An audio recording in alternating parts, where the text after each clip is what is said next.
Dobar dan, dobar dan, dobar dan. Još jedna subota i još jedna epizoda. Aj ti polako da naučiš da radiš sa objektima u JavaScriptu.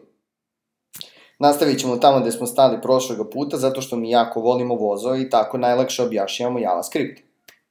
Ok, objekat je samo još jedna vrsta podatka koju možete imati u vašem JavaScript failu. Mi ćemo da napravimo ovako, recimo, putovanje koje će da bude objekat.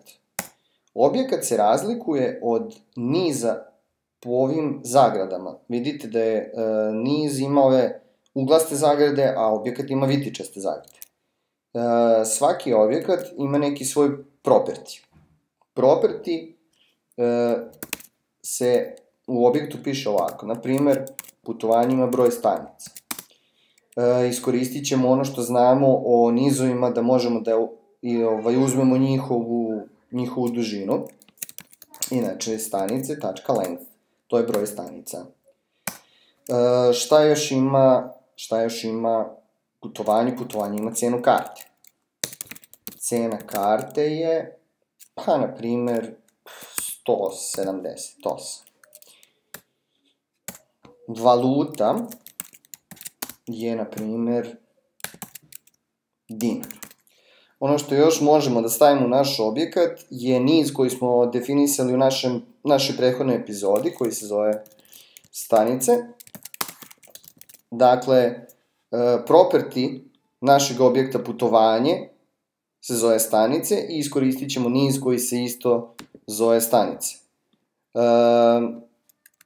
U vaš objekat možete da stavite, dakle, sve one vrste promenljivih koje smo učili do sada. Možete da stavite brojeve, možete da iskoristite stringove ili možete da stavite neki niz kao property ili može drugi objekat da bude property, tako da možete da stavite bilo šta u objekat, u svakom slučaju.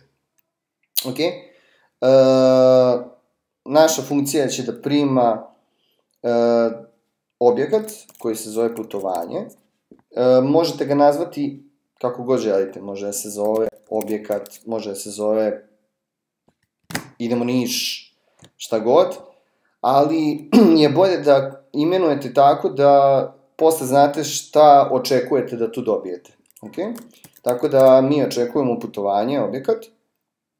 I sada ovako, ukupan broj stanica je putovanje tačka broj stanica. Da biste pristupili nekom propertiju od objekta, znači potrebno je da stavite ovu tačku i onda pristupate po imenu.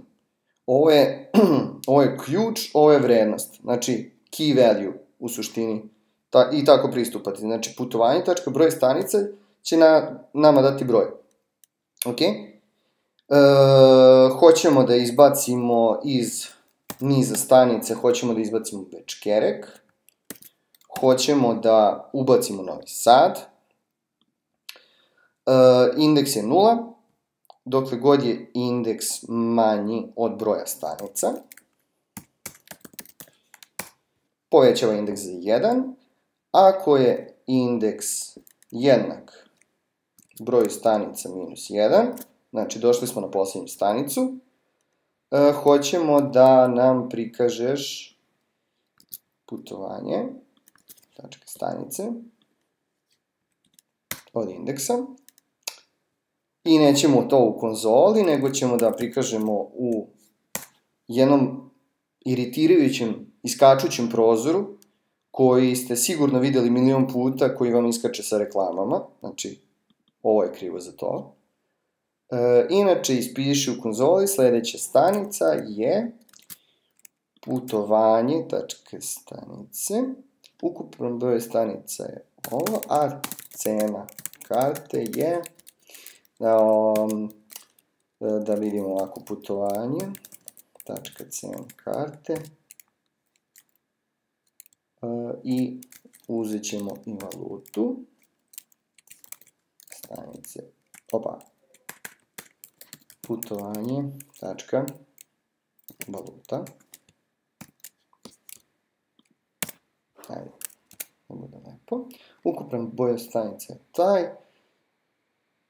I ono što nam je ostalo, kada pozivamo funkciju, moramo da je pozovemo sa našim objektom putovanje. To je to. Poslednja stanica je Novi Sad.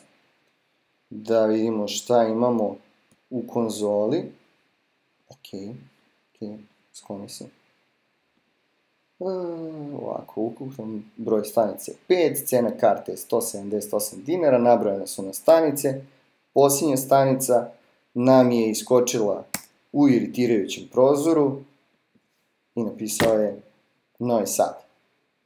Mislim da je ovo dosta za objekte. Nadam se da je sve jasno.